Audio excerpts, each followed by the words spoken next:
তুমি সব বুঝো মানি, যতটুকু বুঝো না ততটুকুই আমি।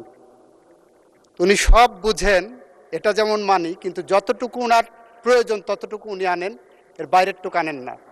মধ্যরাতে আমরা একটা নোটিশ পেয়েছি যে বাংলাদেশ বার কাউন্সিলের নির্বাচন স্থগিত করা হয়েছে। সেই স্থগিতকরণের কারণ হিসেবে বলা হয়েছে যে দেশে তীব্র জ্বালানি সংকট, এই কারণে বার কাউন্সিলের নির্বাচন স্থগিত করা হলো। মাননীয় স্পিকার, এখানে দুই ধরনের বিষয় রয়েছে। এক, এটা একটা সংবিধিবদ্ধ প্রতিষ্ঠান যেটার সাথে আইন মন্ত্রণালয়ের একটা সংযোগ আছে, আবার জ্বালানি মন্ত্রণালয় তাদের একটা কজ দেখিয়ে নির্বাচনটাকে স্থগিত করা হয়েছে। মাননীয় স্পিকার, আপনি জেনে থাকবেন যে দি বাংলাদেশ লিগাল প্র্যাকটিশনার্স এবং বার কাউন্সিল অর্ডারের বিধান অনুযায়ী 3 বছর অন্তর অন্তর নির্বাচন হওয়ার কথা। যদি নির্বাচন করার মতো পরিবেশ না থাকে, অর্থাৎ প্যান্ডেমিক হয় বা অ্যাক্ট অফ গডের মতো কোনো ধরনের দুর্যোগ ঘটে, সেই সময়টাতে 1 বছরের জন্য একটা অ্যাডহক কমিটির বিধান করণের সময়টাতে করা হয়েছিল। কিন্তু অন্তর্বর্তীকালীন সরকার গঠন করার পরে সেই জায়গাটাতে কোনো অ্যাক্ট অফ গড বা প্যান্ডেমিক না থাকা সত্ত্বেও নির্বাচন না দিয়ে তখন একটা অ্যাডহক কমিটি করা হয়। সেই অ্যাডহক কমিটিতে এখনো পর্যন্ত চলমান রয়েছে। সেই অ্যাডহক কমিটি থেকে একটা গণতান্ত্রিক যাত্রায় উত্তরণের জন্য একটা নির্বাচনের সময়সীমা ঘোষণা করা হয়েছিল যে 19শে মেতে নির্বাচনটা অনুষ্ঠিত হবে। কিন্তু গতকাল মধ্যরাতে হঠাৎ করেই সেই নির্বাচনটা স্থগিত ঘোষণা করা হলো। প্রশ্ন হলো, আমরা যখন সংসদে জ্বালানি সংকটের কথা বলছি, মাননীয় সদস্য, আপনার মূল বক্তব্যটা বুঝতে পেরেছি।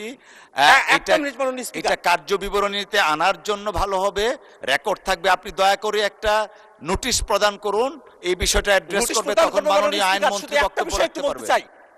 সেটা হলো, আমরা যখন সংসদে জ্বালানি সংকটের কথা বলি, সরকার দলের তরফ থেকে জ্বালানি সংকট নেই এই কথা বলা হয়, আবার সরকারি যে একটা প্রতিষ্ঠান তারা নির্বাচন স্থগিত করছে জ্বালানি সংকটের কথা বলে। এই জায়গাটাতে একটা সিদ্ধান্ত আসা প্রয়োজন।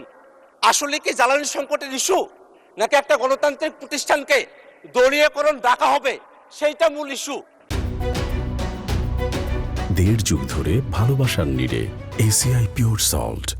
এই দুটা বিষয়ে একটা সিদ্ধান্ত আসা প্রয়োজন। মাননীয় স্পিকার, আমরা নোটিশ নিয়ে আসব, কিন্তু যেহেতু আজকে জ্বালানি মন্ত্রী উপস্থিত আছেন, আইনমন্ত্রী উপস্থিত আছেন, আপনি চাইলে তাদের থেকে এই বিষয়ে একটা সুরাহা, একটা তাদের বিবৃতি আপনি তাদেরকে দেওয়ার জন্য আপনি আহ্বান করতে পারেন। মাননীয় স্পিকার, আপনাকে ধন্যবাদ। ধন্যবাদ মাননীয় সদস্য। আমার মনে হয় মাননীয় আইনমন্ত্রী বিষয়ে অ্যাড্রেস করতে চান। দয়া করে মাননীয় আইনমন্ত্রীকে মাইকটা দিবেন প্লিজ। মাননীয় স্পিকার, আপনাকে ধন্যবাদ। আপনার মাধ্যমে মাননীয় সদস্যকেও ধন্যবাদ যে উনি একটি অতি গুরুত্বপূর্ণ ইস্যু আপনাদের সামনে এনেছেন। উনি দুইটি বিষয় বলেছেন, pandemic and act of God. যেটা আনেননি সেটা হলো for any other reasonable cause, আইনের মধ্যে আছে, ওই পার্টটা উনি আনেননি। যতটুকু ওই একটা কবিতায় পড়েছিলাম, তুমি সব বুঝো মানি, যতটুকু বুঝো না ততটুকুই আমি।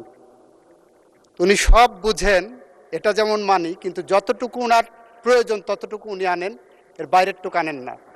অবশ্যই সংসদের, অবশ্যই নির্বাচনে যাওয়ার জন্যই এই 8 সপ্তাহ বা 7 সপ্তাহ 8 সপ্তাহ সরকার দায়িত্ব গ্রহণের পরে, গত 18 মাসে যখন নির্বাচন হয়নি, আমরা দায়িত্ব গ্রহণ করার পরেই বার কাউন্সিলের নির্বাচন উদ্যোগ গ্রহণ করেছি। এবং সেই ব্যাপারে বার কাউন্সিল একটি স্বায়ত্তশাসিত প্রতিষ্ঠান, আপনি জানেন, তারা স্বকীয়ভাবে স্বাধীনভাবে সিদ্ধান্ত নেন। মাননীয় স্পিকার, বার কাউন্সিলের উনি যে কথাটা বললেন জ্বালানি মন্ত্রণালয়কে টেনে এনে শুধুমাত্র একটা কারণে, সেই প্রেস রিলিজ আমিও পড়েছি, আমার নোটিশও এসেছে।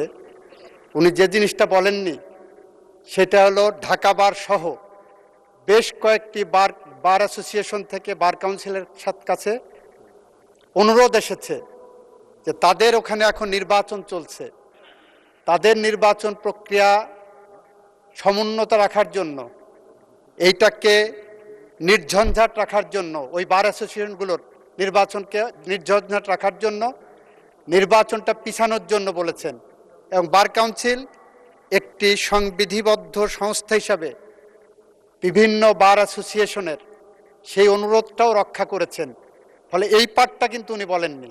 আইনজীবীদের দাবি ছিল বিভিন্ন বার অ্যাসোসিয়েশন, ঢাকা বার হলো বলা হয় এশিয়ার মধ্যে সবচেয়ে বৃহত্তর বার, যেখানে 22,000-এর উপরে লয়া আছে। সেই বারের নির্বাচন সামনে, 29 তারিখে সেই বারের নির্বাচন, সেই নির্বাচন প্রক্রিয়াকে সামনে রেখে সেই অ্যাসোসিয়েশনের পক্ষ থেকে যে অনুরোধ এসেছে, বার কাউন্সিল আমি মনে করি তাদের নিজস্ব মেধা, প্রজ্ঞা, স্বকীয়তা এবং স্বাধীনতা অ্যাপ্লাই করেছেন।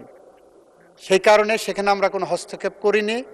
আমরা চাই ওনার মতোই যে বার কাউন্সিলের একটি স্বাভাবিক নির্বাচন প্রক্রিয়া এগিয়ে যাক, এবং সেই প্রক্রিয়া এগিয়ে যাওয়ার জন্য আমাদের পক্ষ থেকে আমরা সেখানে হস্তক্ষেপের মধ্যে যাচ্ছি না। আমরাও চাই, ওনার মতোই চাই, বার কাউন্সিল স্বাধীনভাবে সিদ্ধান্ত নিয়ে তারা এই ব্যবস্থা গ্রহণ করবেন। আপনাকে ধন্যবাদ মাননীয় স্পিকার, মাননীয় সংসদ সদস্যকে ধন্যবাদ। ধন্যবাদ মাননীয় আইনমন্ত্রী।